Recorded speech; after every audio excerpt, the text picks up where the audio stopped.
सीने पर जो जख्म है, सब फूलों के गुच्छे हैं। हमें पागल ही रहने दो, हम पागल ही अच्छे हैं।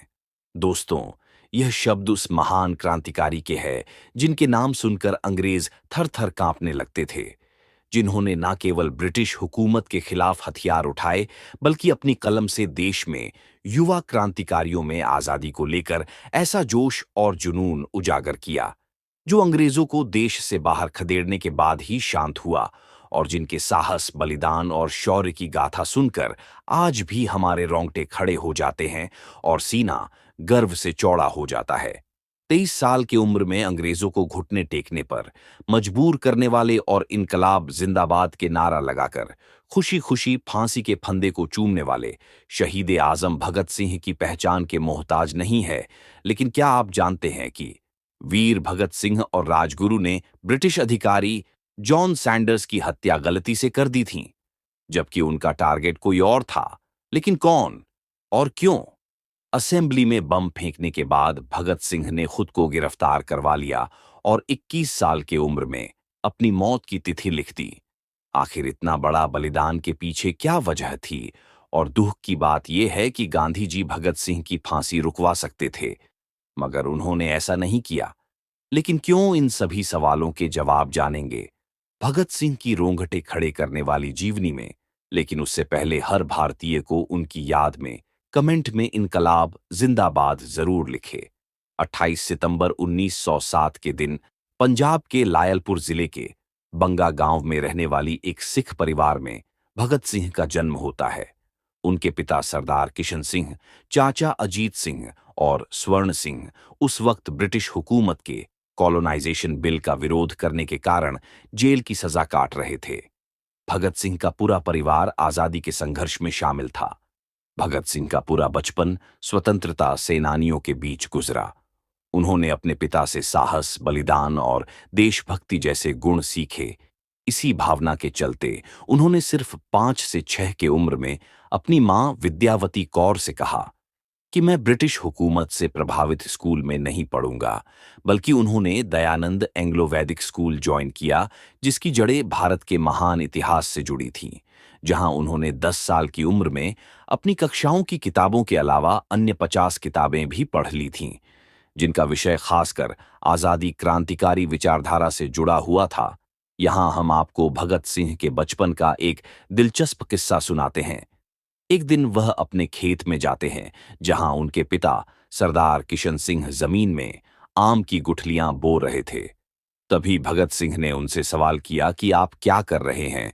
जवाब देते उनके पिता ने कहा कि मैं बीज बो रहा हूं, जो आगे चलकर पेड़ बनेगा और हम बहुत सारे आम खाएंगे। जो सुनकर भगत सिंह तुरंत दौड़ते हुए घर गए और एक पुरानी बंदूक लेकर आए और जमीन में गड्ढा करके बंदूक को दफनाने लगे। तभी उनके पिता ने सवाल किया कि तुम क्या कर रहे हो? जो सुन भगत सिंह बोले, मैं बीज की तरह बंदूक बो रहा हूं, ताकि खेतों में बंदूक के भी पेड़ उगेंगे और कुछ समय बाद हमारे पास कई बंदूकें होंगी, जिनकी मदद से हम अंग्रेजों के साथ आजादी की जंग लड़ेंगे।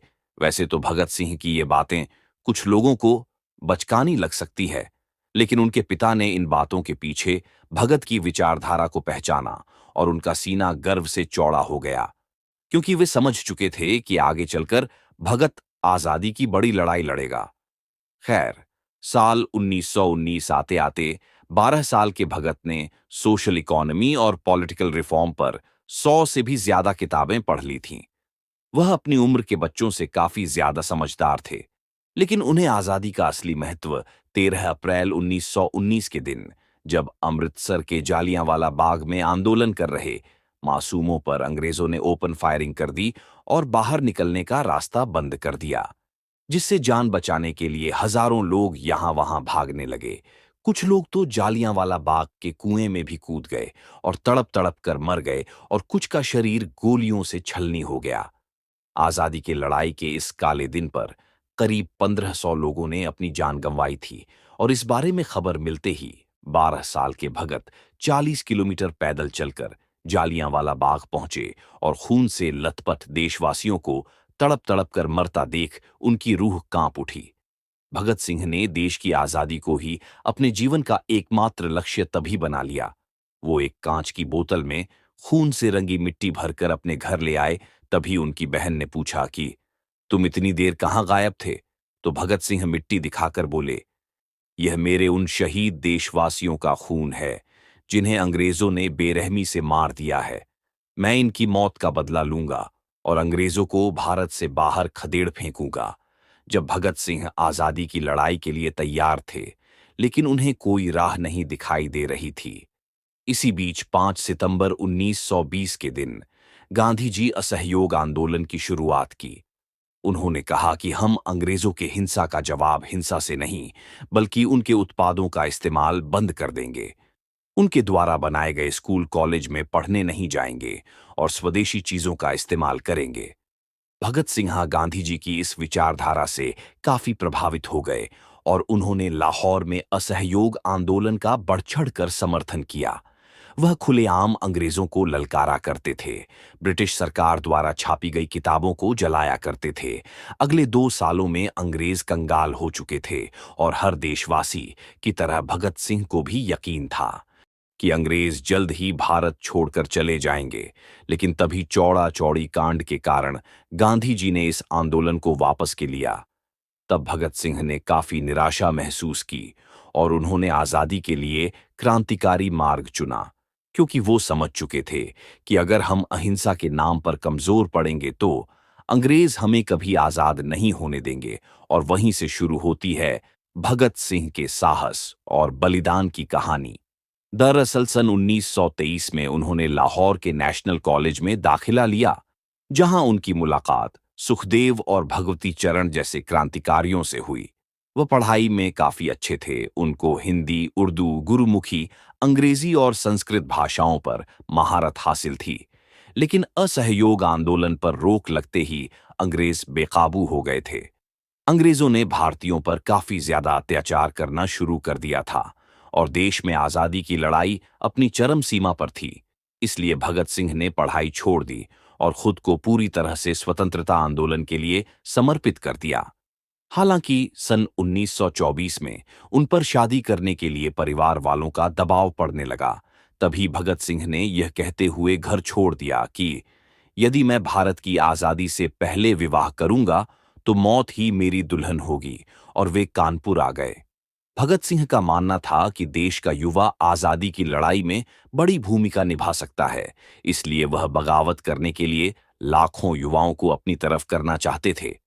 लेकिन उनके पास युवाओं तक अपनी बात पहुंचाने के लिए कोई माध्यम नहीं था।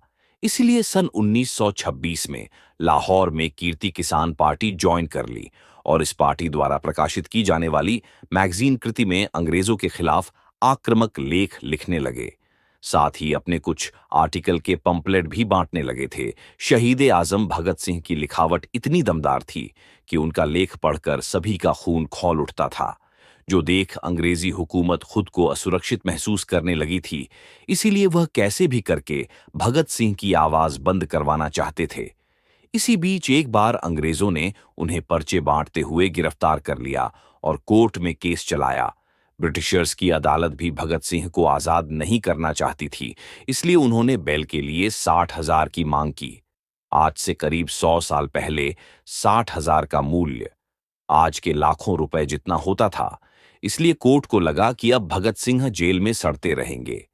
लेकिन भगत सिंह के पिता ने जैसे तैसे करके 60,000 का बंदोबस्त किया और उन्हें बेल दिलवाई।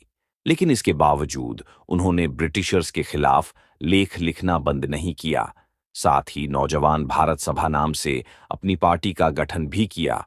वहीं दूसरी तरफ हिंदुस्तान रिपब्लिकन एसोसिएशन के कुछ क्रांतिकारियों ने काकेरी कांड को अंजाम दिया, जिसके बाद ब्रिटिशर्स ने क्रांतिकारियों की धरपकड़ की और राम प्रसाद बिस्मिल समेत 4 फ्रीडम फाइटर्स को फांसी की सजा सुनाई, जबकि 16 क्रांतिकारियों को आजीवन कारावास में डाल दिया गया। इसी घटना के बाद भगत सिंह ने हिंदुस्तान रिपब्लिकन एसोसिएशन के प्रमुख चंद्रशेखर आजाद से मुलाकात की और अपनी पार्टी नौजवान सभा को एचआरए से जोड़ने की बात रखी।